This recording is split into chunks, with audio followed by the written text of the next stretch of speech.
Hey, hello, j'espère que vous allez bien. On se retrouve aujourd'hui pour une vidéo particulière. Je vous avais promis que je vous ferais une vidéo concernant mon électroménager.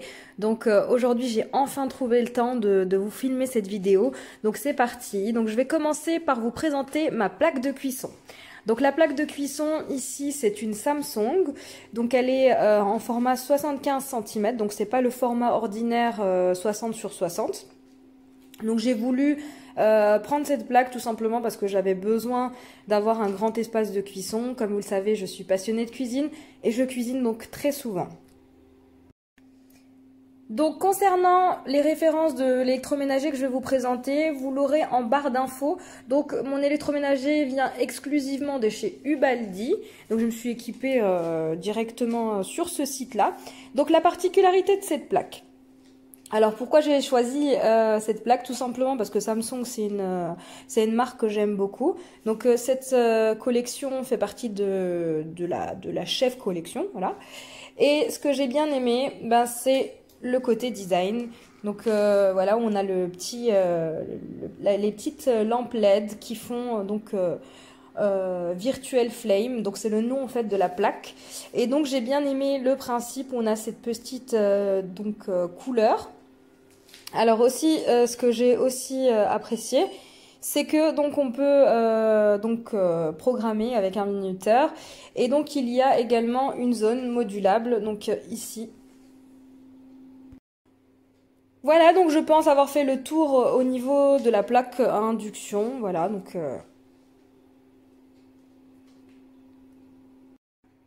ensuite, donc étant donné qu'on est dans la cuisson, donc restons dans la cuisson. Ici, j'ai ma haute plafond que j'ai pris directement chez mon cuisiniste sous ses conseils. Donc ici, c'est la marque Roblin en 1,20 m. Donc il faut toujours que la hotte dépasse votre plaque de cuisson pour être efficace. Donc voilà, petit conseil du cuisiniste. Ensuite ici, moi j'ai choisi de prendre du verre trempé blanc. Parce que ma précédente hotte c'était du verre trempé noir et laissez-moi vous dire que pour les traces c'est juste une catastrophe. Donc j'ai préféré prendre donc ce verre trempé blanc. Donc cette hotte, la particularité c'est que le moteur est déporté dans mon cellier. Ce qui fait que le bruit est très très correct, même quand elle est en max. Donc si mon mari regarde un match de foot à côté, c'est absolument pas gênant. Donc pour les références, ça va être compliqué de vous les donner parce que je vous avouerai qu'elle a été vendue avec la cuisine, donc je ne les ai pas. Et pareil pour le prix, je sais qu'elle vaut à peu près 1000 €, mais pour vous donner un prix exact, je ne saurais vous dire. Alors ce qui est bien, c'est qu'elle a été livrée avec une télécommande. Donc là, voici notre télécommande. Et donc quand je l'allume, elle s'allume donc juste en appuyant. Voilà, donc là je vais vous montrer, je vais allumer les lumières. Donc elle est vraiment très très bien. Moi personnellement j'en suis très satisfaite. Au niveau des odeurs, ça m'enlève absolument tout. Et donc je la lave, je la nettoie une fois par semaine pour retirer tout ce qui est gras. Donc là vous voyez, je ne sais pas si vous l'entendez, mais là elle est au niveau max. Comme je vous ai expliqué, le moteur est déporté, ça veut dire que ici on entend très très peu de bruit. Donc ensuite, pour vous montrer un petit peu comment que ça se passe, on va pouvoir l'ouvrir. Et donc ici vous avez l'ensemble des filtres. Donc pareil, hein, qui sont lavables au lave-vaisselle. Donc vous voyez, ici elle est sur la vitesse 8, donc qui est le maximum. Alors sachez que pour qu'une hotte soit efficace, vous devez l'allumer au minimum 15 minutes avant de cuisiner, donc pour commencer à préparer le circuit de l'air. Et donc vous avez la possibilité aussi de la programmer parce que après cuisson, il faut également aussi encore la laisser prendre les odeurs. Donc on a toujours tendance à l'allumer au moment où on est en train de faire frire ou en train de cuire quelque chose sur le feu.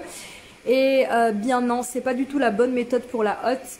Et il faut également au moins la laisser une demi-heure après cuisson. Donc ce qui est bien, c'est que vous avez aussi un petit bouton ici. Donc pour programmer la hotte et donc la faire fonctionner après avoir cuisiné. Donc si vous avez envie d'aller vous coucher ou vaquer à vos occupations, vous avez la possibilité de la programmer. Voilà, donc ça c'était pour la partie hotte. Donc là tout de suite on va passer à la partie four, donc la partie qui vous intéresse à mon avis le plus. Donc pour la partie four, pour ceux et celles qui me suivent à travers les réseaux sociaux, je vous en parle très souvent de mes fours, étant donné que je cuisine beaucoup dans mes fours. Donc j'ai deux fours. Donc celui du haut, c'est un four avec une option micro-ondes. Donc ça reste tout de même un four, hein, un vrai four. Je vais vous montrer l'intérieur du four. Voilà, donc ce four n'a pas une taille ordinaire, donc on a 60 cm de largeur sur 45 cm de hauteur, contrairement au four du bas qui est donc 60 cm sur 60 cm, donc ça forme un carré. Donc la particularité de ce four, c'est comme je l'ai expliqué, il y a une option micro-ondes. Alors pourquoi? Parce que tout simplement mon mari a voulu absolument avoir un micro-ondes et moi je suis contre le micro-ondes. Mais comme il aime manger très chaud, pour lui c'est limite vital. Donc on a trouvé ce compromis qui est top. Donc moi j'ai un deuxième four dans ma cuisine parce que voilà, on cuisine beaucoup. Et donc on a la possibilité de réchauffer au micro-ondes, voilà. Donc il y a l'option ici micro-ondes, donc il suffit d'aller dans micro-ondes et donc de le programmer avec le nombre de watts désiré. Donc en fin de vidéo, je vous donnerai tous les tarifs que j'ai eu donc sur le site Ubaldi. Donc ce four a été livré avec une lèche frite et donc une grille, voilà. Donc voilà, pour revenir au four, donc c'est vraiment un four ordinaire. Donc j'ai vraiment exactement les mêmes options que dans le four du bas, sauf qu'il y a la vapeur en moins. Pour le four du bas, donc vous l'aurez compris, il a une option vapeur. Donc je voulais absolument avoir un four vapeur dans cette nouvelle cuisine, mais malheureusement on n'avait pas la place de mettre je ne sais combien d'appareils.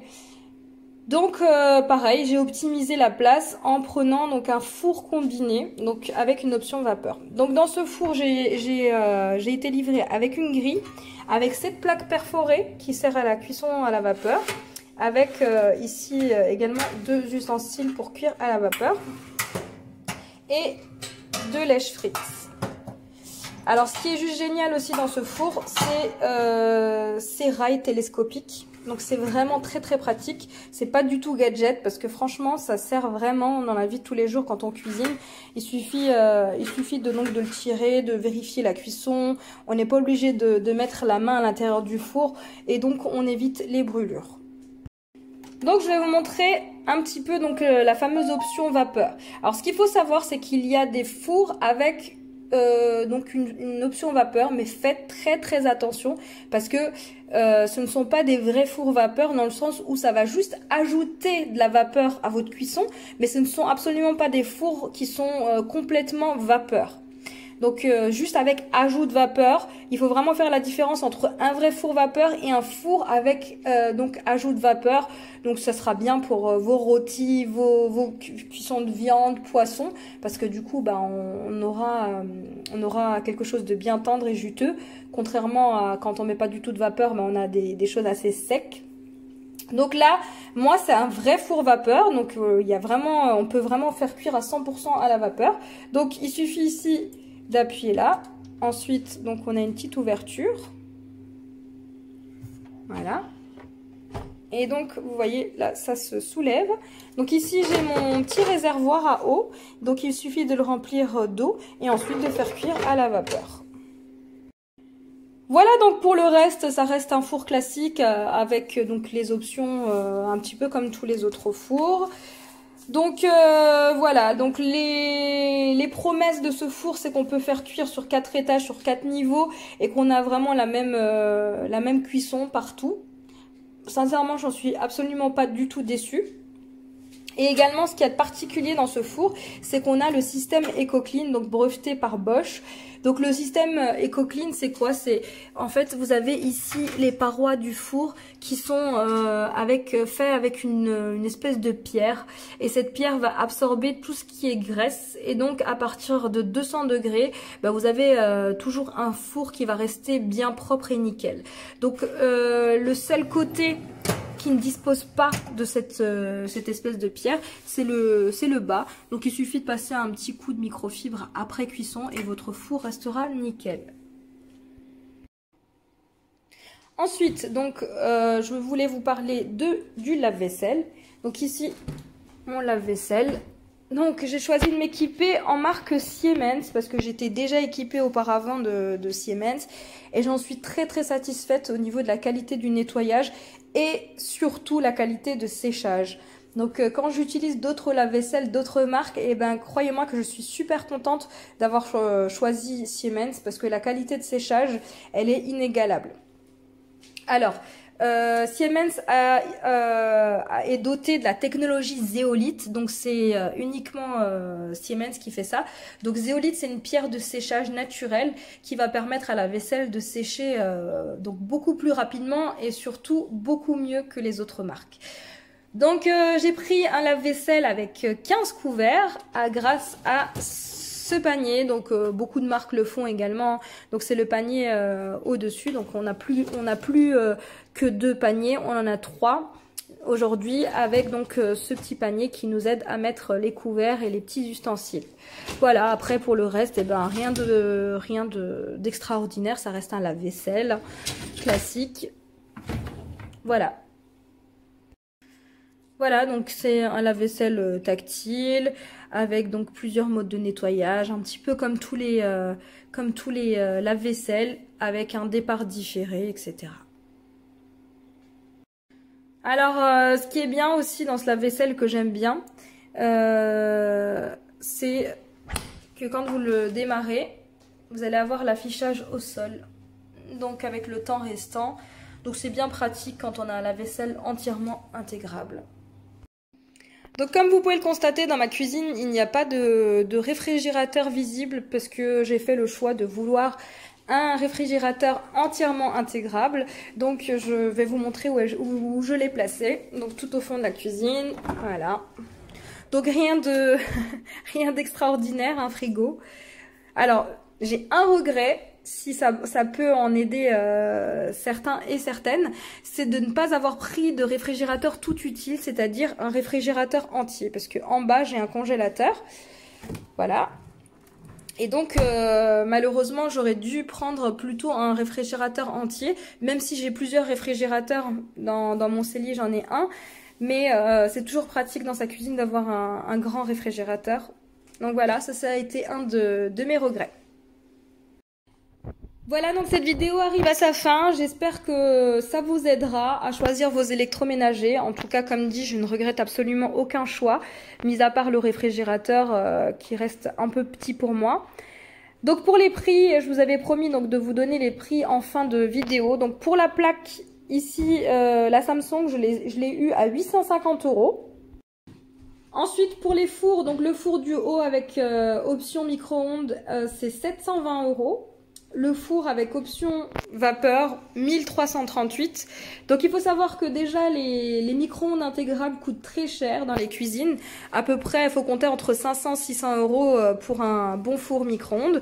Donc là, j'ai fait le choix de prendre un four avec une option micro-ondes et donc au bout j'ai rajouté une centaine d'euros. Donc pour moi c'était beaucoup plus rentable de prendre un four avec une option micro-ondes que de prendre simplement un micro-ondes qui allait m'en coûter au minimum 600 €.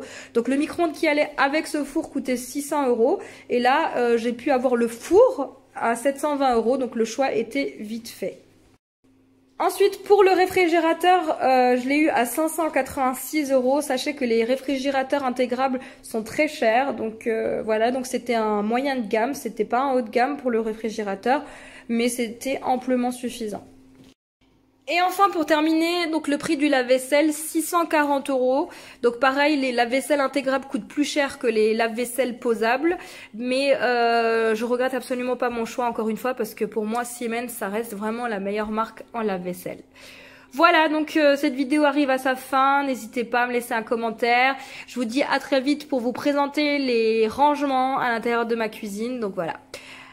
Bisous, bisous!